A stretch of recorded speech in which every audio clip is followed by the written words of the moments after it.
Corona महामारी में चल रही राजनीतिक रैलियों और जनसभाओं से बढ़ रही स्वास्थ्य मुसीबतों को लेकर मध्य प्रदेश के उच्च न्यायालय के ग्वालियर बेंच ने एक अहम फैसला दिया है।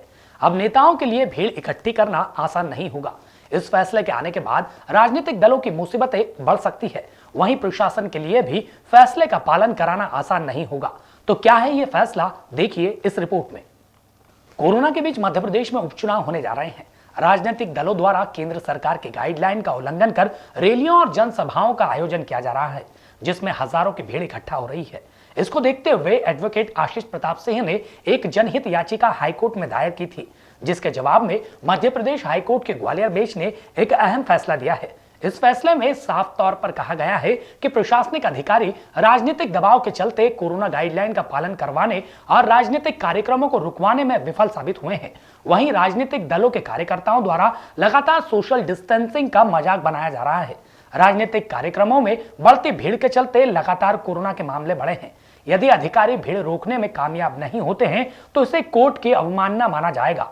आदेश उन्होंने बहुत अच्छा किया है, आज आदेश जो किया है क्योंकि उन्होंने उसमें स्पष्ट रूप से मान लिया इस चीज को कि अधिकारी इस राजनीतिक कार्यक्रम को रोकने में विफल रहे हैं। उन्होंने माना इस चीज को कि राजनीतिक दबाव के कारण अधिकारी इनके आयोजनों को रोकने में असमर्थ है। उन्होंने कहा है कि हर वो व्यक्ति जो जिम्मेदार है और जिसको लगता है कि 100 लोगों की भीड़ है वो इनके फोटो खींचे और फोटो खींचने के पश्चात इनके विरुद्ध वो मामला दर्ज करा सकता है। और यदि मामला संबंधित अधिकारी मामला दर्ज करने में असहमति दर्शाता है तो उसके लिए न्यायालय उनके विरुद्ध कार्रवाई करेगा। किन किन जगहों का नाम का उल्लेख इसमें किया है? उन्होंने स्पेशली उल्लेख किया है जिसमें उन्होंने ग्वालियर, गुना, मुरैना, भिंड, विदिशा, अशोकनगर, दतिया, शिवपुरी, श्योपुर का विशेष रूप से उन्होंने जिक्र किया। मतलब जहाँ पर उपचुनाव है। हाँ, एक्चुअली क्या था कि उपचुनाव के चलते ये राजनीतिक तांडव निरंतर चलते हैं। इसलिए तनिक याचिका दायर की थी कि एक तरफ आज हम 1 लाख पार, चिंताजनक बात है, मृत्यु दर इतनी बढ़ गई है।